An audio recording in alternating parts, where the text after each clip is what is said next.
Halo teman-teman, selamat datang di channel Andriandi Daulay.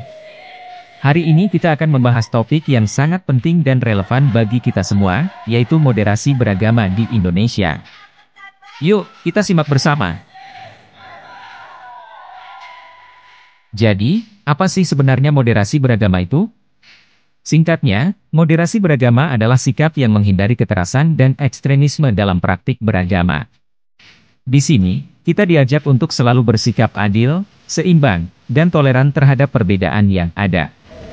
Kamis kemarin, Presiden Joko Widodo berkunjung ke Lombok, Nusa Tenggara Barat. Kedatangan Jokowi disambut oleh Gubernur Nusa Tenggara Barat M. Zainul Majdi di Gedung Islamic Center Kota Mataram, Kabupaten Lombok, Nusa Tenggara Barat.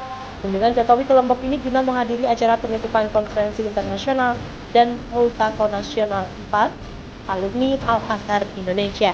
Dalam sambutannya, Jokowi menyampaikan di negara besar seperti Indonesia yang memiliki keberagaman suku, agama, bahasa, dan budaya, maka moderasi dan toleransi dinilai penting untuk diterapkan guna membangun kehidupan. Dalam Islam, moderasi ini dikenal sebagai wasatiyah, yaitu menjadi umat yang adil dan pilihan. Dengan menerapkan wasatiyah, kita bisa meyakini kebenaran agama sendiri sambil tetap menghormati keyakinan orang lain. Keren, kan? Untuk mencapai moderasi beragama, ada beberapa prinsip yang bisa kita pegang. Misalnya, tawasut atau mengambil jalan tengah, tauzun yang berarti berkeseimbangan, dan tasmuh yang artinya toleransi. Dengan prinsip-prinsip ini, kita bisa menciptakan kehidupan yang harmonis dan damai. Nah, di Indonesia, moderasi beragama menjadi semakin penting karena negara kita ini kaya akan budaya dan keberagaman. Moderasi beragama menjadi cara untuk memastikan semua orang bisa hidup berdampingan dengan damai, menghormati perbedaan, dan tetap menjaga kesatuan.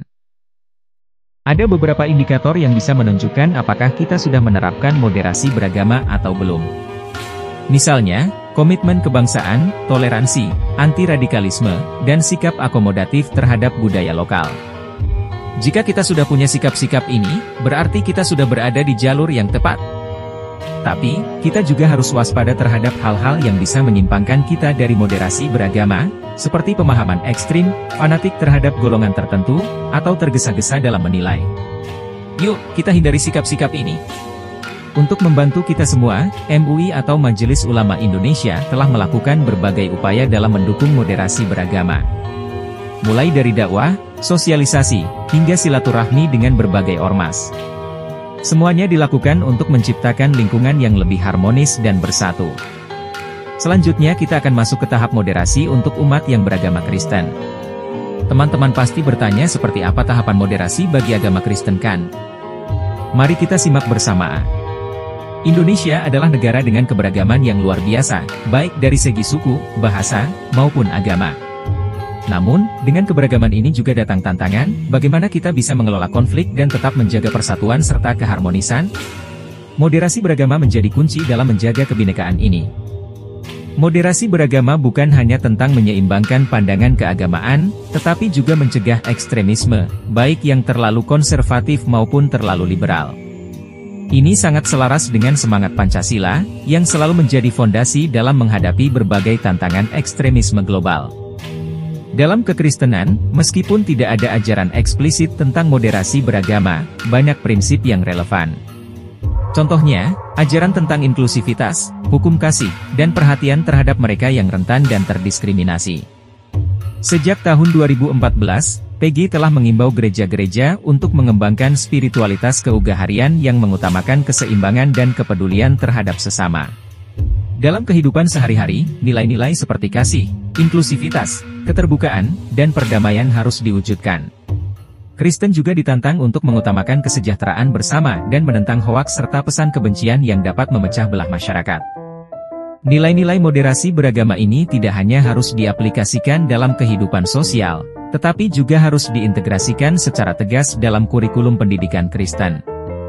Dengan begitu, generasi muda kita akan tumbuh dengan semangat yang moderat dan inklusif. Baiklah teman-teman, sekarang kita akan memasuki tahap moderasi beragama bagi umat Buddha. Untuk umat Buddha tersendiri, mereka memiliki pemikiran dan tahapan moderasi yang tidak jauh beda dari sebelumnya. Berikut saya akan jelaskan di slide-slide setelah ini. Moderasi beragama adalah kunci utama dalam menciptakan toleransi dan kerukunan, baik di tingkat lokal, nasional, maupun global.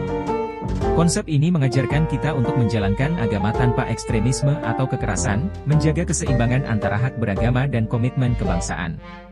Moderasi inilah yang mendukung perdamaian sejati di dunia. Dalam ajaran Buddha, sikap cinta kasih, berpikir positif, dan berbagi kebahagiaan sangat ditekankan. Buddha juga mengajarkan untuk menjaga moralitas dan menghargai pandangan orang lain. Prinsip-prinsip ini menjadi fondasi penting dalam menciptakan kehidupan yang harmonis, tidak hanya dalam beragama, tetapi juga dalam kehidupan berbangsa dan bermasyarakat.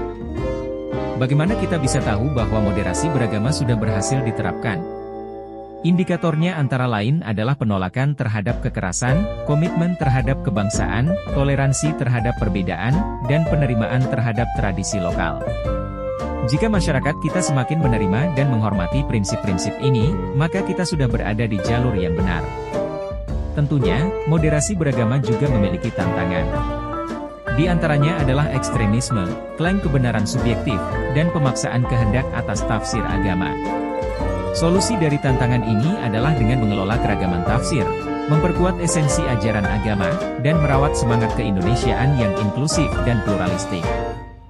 Untuk mencapai moderasi beragama, kita harus mengambil pendekatan yang inklusif dan pluralistik.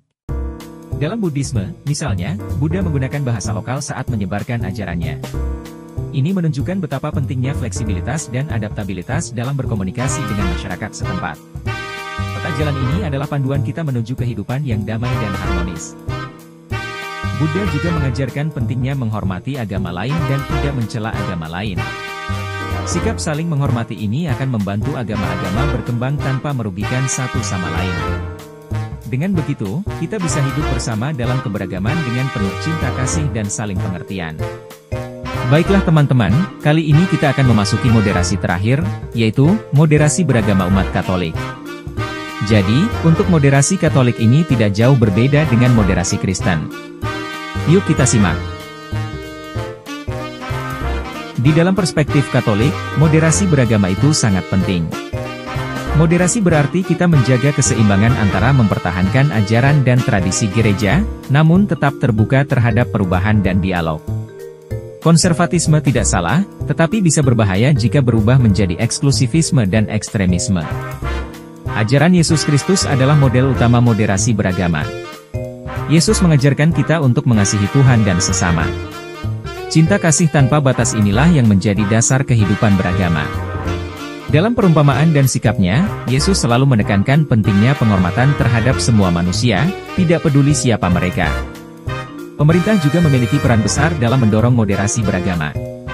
Beberapa langkah yang bisa diambil termasuk menghapus regulasi yang mendukung ekstremisme, membangun komunikasi yang sehat antar agama, dan memfasilitasi dialog lintas iman. Agama harus kembali menjadi panduan spiritual dan moral, bukan menjadi alat untuk konflik. Gereja Katolik juga mengakui kebenaran dalam agama-agama lain dan sangat menekankan pentingnya dialog serta kerja sama antar agama. Gereja menghormati kebebasan beragama dan menghargai semua yang baik dan benar dari tradisi agama lain.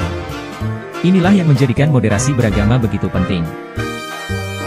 Salah satu bukti nyata komitmen Katolik terhadap moderasi beragama adalah dokumen Persaudaraan Insani.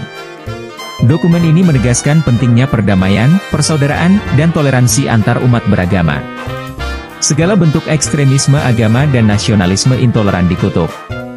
Agama seharusnya menjadi jalan menuju perdamaian, bukan konflik.